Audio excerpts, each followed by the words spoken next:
નમસ્કાર મિત્રો, form ફ્રીની YouTube ચેનલમાં આપ સૌનું હાર્દિક સ્વાગત છે. તો અત્યારે ઇન્ડિયન રેલવેમાં ઘણી બધી વેકન્સીઓ ચાલી રહી છે અને આજે આપણે વાત કરીશું એમાંની જ એક વેકન્સી વિશે જે અલગ અલગ 20 પોસ્ટ ઉપર આવેલી છે અને આ વિશે 20 પોસ્ટ વિશે આપણે ડિસ્કસ કરીશું. તો વિડીયોને એન્ડ સુધી જરૂરથી જોજો જેથી તમને કંઈ પણ પ્રકારનું કન્ફ્યુઝન ના રહી જાય અને તમારા મિત્રો સાથે પણ શેર જરૂરથી કરજો. જેમાં આપણે સૌથી પહેલા પોસ્ટ વાઇઝ ડિસ્કશન કરીશું. જેમાં પહેલા નંબરની જે પોસ્ટ છે એ છે નર્સિંગ સુપરિન્ટેન્ડન્ટ, જેની પગારની શરૂઆત થશે 44,900 રૂપિયાથી.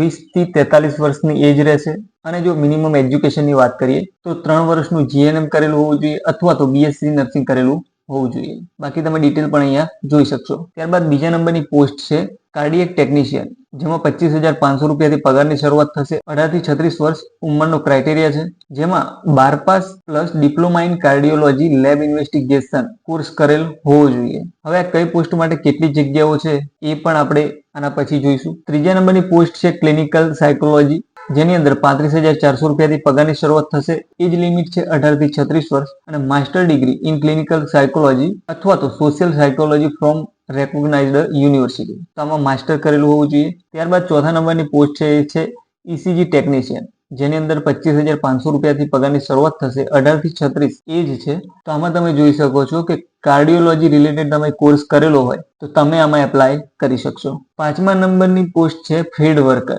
જેમાં 19,900 રૂપિયાથી પગારની શરૂઆત થશે. 18 થી 33 વર્ષ એજ લિમિટ છે અને અહીંયા તમે એજ્યુકેશન જોઈ શકો છો કે 12th સાયન્સ કરેલા વિદ્યાર્થીઓ આની અંદર એપ્લાય કરી શકશે. કારણ કે કેમિસ્ટ્રી તો જનરલી સાયન્સમાં દરેક સ્ટ્રીમમાં હોય જ છે, તો દરેક વિદ્યાર્થી એપ્લાય કરી શકશે. છઠ્ઠા નંબરની પોસ્ટ છે health and malaria inspector grade 3, જેમાં 35,400 રૂપિયાથી પગારની શરૂઆત થશે. એજ લિમિટ 18 થી 36 છે. તો અહીંયા એજ્યુકેશન ક્વોલિફિકેશનમાં તમે કેમિસ્ટ્રી સાથે બીએસસી પાસ આઉટ હોય પ્લસ તમે જો 1 વર્ષનો ડિપ્લોમા હેલ્થ સેનિટરી ઇન્સ્પેક્ટરનો કોર્સ કરેલો હોય અથવા તો એનટીસી ઇન હેલ્થ સેનિટરી ઇન્સ્પેક્ટરનો કોર્સ કરેલો હોય તો આની અંદર તમે એપ્લાય કરી શકશો. ત્યારબાદ સાતમા નંબરની પોસ્ટ છે લેબોરેટરી આસિસ્ટન્ટ ગ્રેડ 2, જેમાં 21,700 થી પગારની શરૂઆત થશે. 18 થી 36 વર્ષ ઉંમર છે અને આમાં 12 science plus diploma in medical laboratory course કરેલ હોય અથવા તો મેડિકલ લેબોરેટરી રિલેટેડ કોઈ કોર્સ કરેલો હોય તમે આની અંદર એપ્લાય કરી શકશો. બાકીની ડિટેલ પણ તમે આમાં જોઈ શકશો. તો આઠમા નંબરની પોસ્ટ છે પરફ્યુઝનિસ્ટ,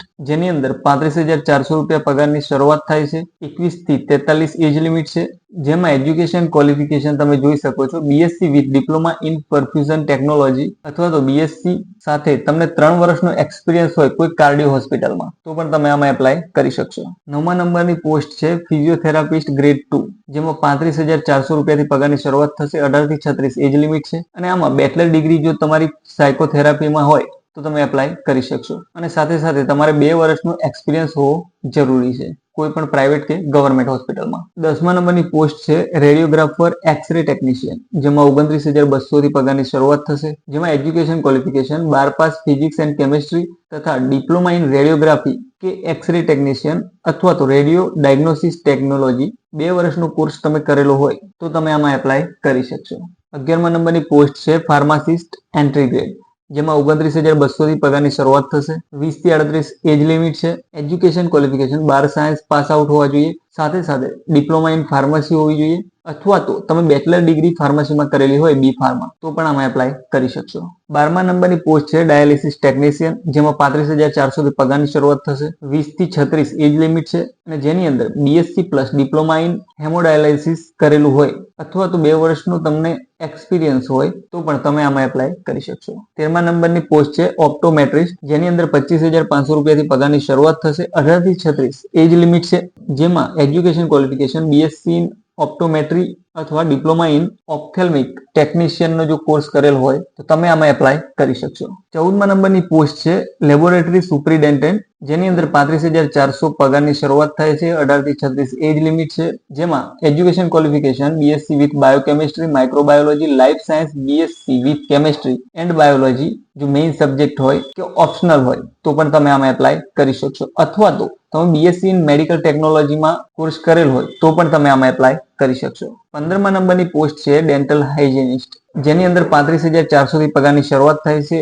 18 થી 36 એજ લિમિટ છે અને આની અંદર એજ્યુકેશન બાયોલોજી સાથે બીએસસી પાસ આઉટ થયેલ હોય અને ડિપ્લોમા અથવા તો સર્ટિફિકેટનો 2 વર્ષનો કોર્સ કરેલો હોય ડેન્ટલ હાઇજીનનો તો તમે આમાં એપ્લાય કરી શકશો અને સાથે સાથે તમને 2 વર્ષનો એક્સપિરિયન્સ પણ હોવો જોઈએ. 16મા નંબરની પોસ્ટ છે ડાયટેશિયન, જેમાં 44,900 થી પગારની શરૂઆત થાય છે. 18 થી 36 એજ લિમિટ છે. આમાં education qualification BSc with post graduate diploma in dietetics 1 વર્ષનો કોર્સ કરેલો હોય પ્લસ 3 મહિનાની તમે ઇન્ટર્નશિપ કરેલી હોય હોસ્પિટલમાં તો તમે એપ્લાય કરી શકો છો, અથવા તો બીએસસી હોમ સાયન્સમાં પ્લસ એમએસસી હોમ સાયન્સમાં કરેલું હોય ફૂડ એન્ડ ન્યુટ્રિશનમાં તો પણ તમે આમાં એપ્લાય કરી શકશો. 17મા નંબરની પોસ્ટ છે કેટ લેબોરેટરી ટેકનિશિયન, જેમાં 35,400 થી પગારની શરૂઆત થાય છે. જેમાં બીએસસી કે ડિપ્લોમા કાર્ડિએક ની અંદર કરેલું હોય અને 2 વર્ષનો તમને એક્સપિરિયન્સ હોય તો આની અંદર એપ્લાય કરી શકશો. 18મા નંબરની પોસ્ટ છે ઓક્યુપેશનલ થેરાપિસ્ટ, જેની અંદર 35,400 થી પગારની શરૂઆત થાય છે. 18 થી 36 એજ લિમિટ છે અને 12 સાયન્સ સાથે જો તમે ડિપ્લોમા કે ડિગ્રી ઓક્યુપેશનલ થેરાપીમાં કરેલી હોય તો તમે આની અંદર એપ્લાય કરી શકશો. 19મા નંબરની પોસ્ટ છે ઓડિયોલોજિસ્ટ એન્ડ સ્પીચ થેરાપિસ્ટ, જેમાં 35,400 થી પગારની શરૂઆત થશે. 21 થી 33 એજ લિમિટ છે. આમાં bachelor in ઓડિયોલોજી, speech language pathology આ બંનેમાંથી કોઈ પણ એક કરેલું હોય તો તમે એપ્લાય કરી શકશો. અને 20મા નંબરની પોસ્ટ છે સ્પીચ થેરાપિસ્ટ, જેની અંદર 29,200 રૂપિયાથી પગારની શરૂઆત થાય છે. 18 થી 36 એજ લિમિટ છે. BSc and diploma in audio and speech therapy plus 2 year experience હોય આ રિલેટેડ ફિલ્ડનો તો તમે આમાં એપ્લાય કરી શકશો. તો આ આપણે વાત કરી ટોટલ 20 અલગ અલગ પોસ્ટ વિશે. હવે જોઈશું દરેક પોસ્ટ વાઇઝ કેટલી વેકન્સી છે. તો અહીંયા તમે જોઈ શકો છો કે સૌથી વધુ નર્સિંગ સુપ્રિન્ટેન્ડન્ટની છે, ત્યારબાદ બીજી છે હેલ્થ એન્ડ મેલેરિયા ઇન્સ્પેક્ટર, બીજી છે ફાર્માસિસ્ટ અને લેબોરેટરી આસિસ્ટન્ટ ગ્રેડ 2. બાકીની પણ તમે પોસ્ટ વાઇઝ જોઈ શકો છો.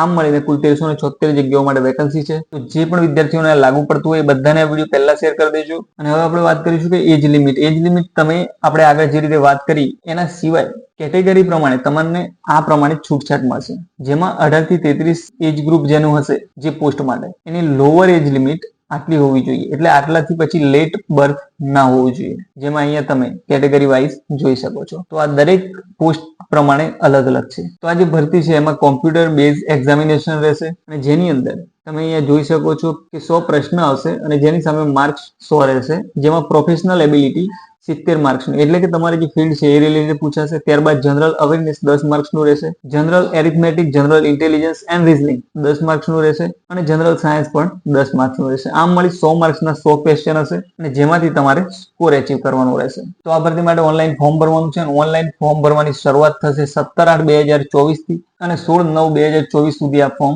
ભરાશે. જો કોઈને આની અંદર કરેક્શન કરવું હોય તો 17/9 થી 26/9 સુધી કરી શકશે અને આની ફોર્મ ભરવાની લિંક તમને આપણી ડિસ્ક્રિપ્શનમાં મળી જશે. જો અમે ચલણ ફી ની વાત કરીએ તો જનરલ, ઈડબ્લ્યુએસ અને ઓબીસી કેટેગરી માટે 500 રૂપિયા છે. એસસી, એસટી અને ફિમેલ તથા બીજી જે કેટેગરી તમે સ્ક્રીન ઉપર જોઈ શકો છો એ બધા માટે 250 રૂપિયા છે. જો આના સિલેબસની વાત કરીએ તો જનરલ જે સિલેબસ છે કોમન એ આ રીતે રહેશે કે જનરલ એરિથમેટિકમાં આ પ્રમાણે પૂછાશે, જનરલ ઇન્ટેલિજન્સ એન્ડ રીઝનિંગમાં આ પ્રમાણે પૂછાશે અને જનરલ અવેરનેસ તથા જનરલ સાયન્સમાં આ રીતે પૂછાશે. હવે આ જે છે એ કોમન છે, પરંતુ જે તમે પોસ્ટ માટે એપ્લાય કરી રહ્યા છો એનું એક અલગ સિલેબસ રહેશે. તો એના માટે તમારે નોટિફિકેશનમાં તમારો જે પણ પોસ્ટ હોય એના રિલેટેડ સિલેબસ જોવાનો રહેશે અને નોટિફિકેશનની લિંક તમને આપણી ડિસ્ક્રિપ્શનમાં મળી જશે. તો જો તમને આ વિડીયો પસંદ આવ્યો તો તમારા મિત્રો સાથે જરૂરથી શેર કરજો અને આવી જ બીજી નવી માહિતી માટે ફોર્મ ફીની યુટ્યુબ ચેનલને સબસ્ક્રાઇબ જરૂરથી કરી લેજો.